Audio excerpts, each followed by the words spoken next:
Hi folks, I hope that you guys are doing pretty well. So today is the 11th of April, 2023, and in today's video, I wanted to talk about a couple of things.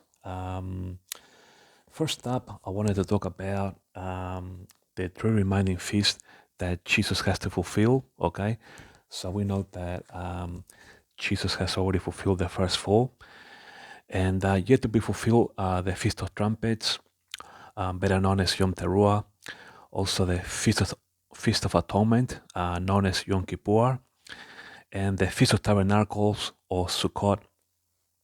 Now, I have two Bibles here with me, okay, because I'm not only just going to be talking about the three remaining feasts, but also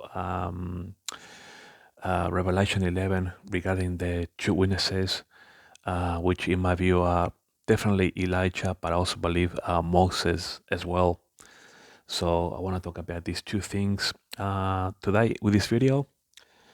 So first up, I've been saying for quite a while, and I strongly believe that the three remaining feasts that Jesus needs to fulfill are actually going to be fulfilled by the next three reminding large biblical events that are yet to come to pass. I'm talking about the rapture, the tribulation period, and the millennial kingdom. Now, I've been saying for quite a while, and the more I study the Bible, the more I come to the realization, and therefore, I'm forming my opinion that I strongly believe that the rapture is actually going to be the fulfillment of the Feast of Trumpets. And I say this because I believe that Paul is giving us a strong clue in 1 Corinthians chapter 15, 52, okay, where it says, in a moment, in the twinkling of an eye, at the last trump, okay, at the last trump, for the trumpet shall sound, and then there shall be rise incorruptible, and we shall be changed. Now, here Paul is pointing out at the last trump, then I strongly believe that in heaven, and I don't doubt this at all, that, you know, God allows for the celebrations of Israel's seven feasts because God has a natural covenant with the nation of Israel. And I strongly believe that God celebrates the seven feasts in heaven. And also the Jewish people that live all over the world also celebrate the seven feasts.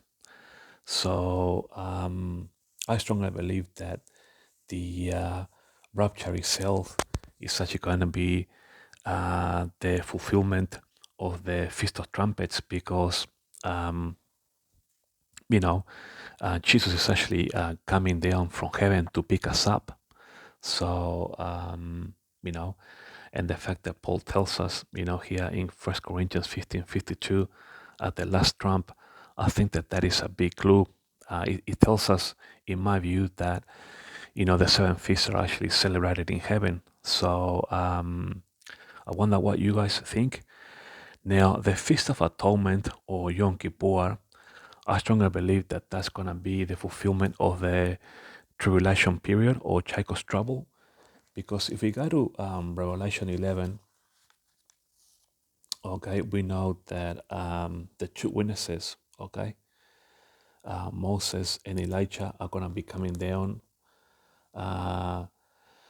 to, prophesy for 1,260 days. So this is very much literal.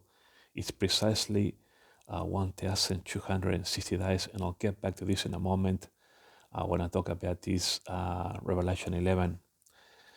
And the Feast of Tabernacles then and Sukkot, I believe that will be celebrated when Jesus comes to rule for the millennial kingdom with us, with the saints, okay? And there is a big clue in Zechariah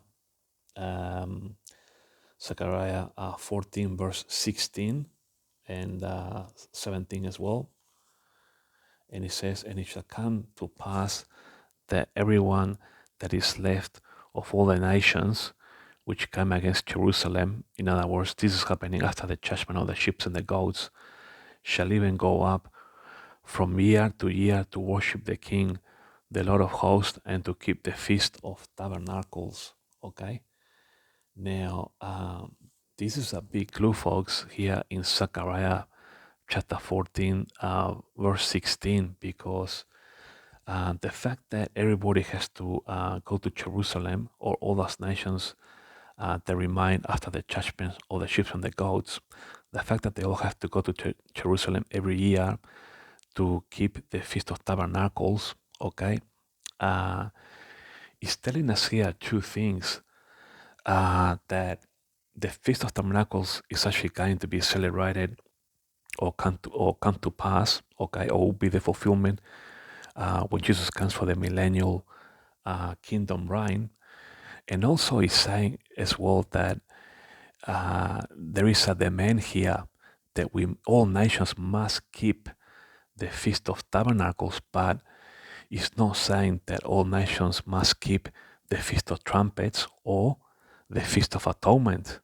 So the fact that this is a big clue, the fact that all nations must keep the Feast of Tabernacle, that tells you then that, you know, this last feast, the Feast of Tabernacles, will be the fulfillment when Jesus comes to rule for the millennial kingdom, for the 1,000 year reign with us, with the saints.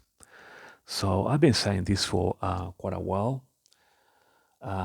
In that, the three remaining feasts would definitely be the next three biblical events. So just to summarize, the Feast of Trumpets will be the fulfillment of the rapture of the church when Jesus comes to pick us up. And the clue is when Paul tells us at the last trump. And the Feast of Atonement will be done by the two witnesses, Moses and Elijah, during the tribulation period. And the Feast of Tabernacles will be the fulfillment of Jesus, millennial kingdom reign. And according to Zechariah, all nations has to keep that feast. So then moving along, I want to talk about Revelation 11. So let me just go there. I've got a divider here. Okay. Now, in Revelation 11, talking about the two witnesses, okay? And I will give power unto my two witnesses. And they shall prophesy 1,260 days, clothed in sackcloth. Okay, so this is literal. Okay, it's precisely for 1,260 days. Okay, so after the rapture, okay, the two witnesses will rock up in Israel for exactly 1,260 days. So this is very much literal. And what I want to talk about is that they're going to be clothed in sackcloth. Okay? So this is also literal as well. So you guys might be asking, well, what is sackcloth? That's why I have a second Bible here with me. Okay? And we got the definition here of sackcloth. Okay? It's a rough, dark-colored cloth made from goat or camel hair.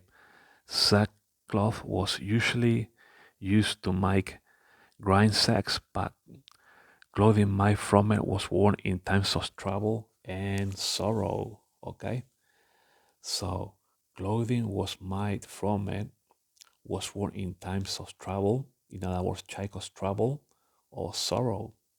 Okay, so Moses and Elijah will be dressed in sackcloth, okay, which is basically raiment, or the clothing will be made of goat or camel's hair, okay, and it is literal, okay. So as you can see here, they're gonna be clothed in sackcloth.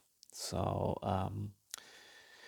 yeah, I just wanted to point out these two things, you know, from the Bible. I hope that this has been edifying to you guys in some way. Thanks for watching, and I'll talk to you guys later.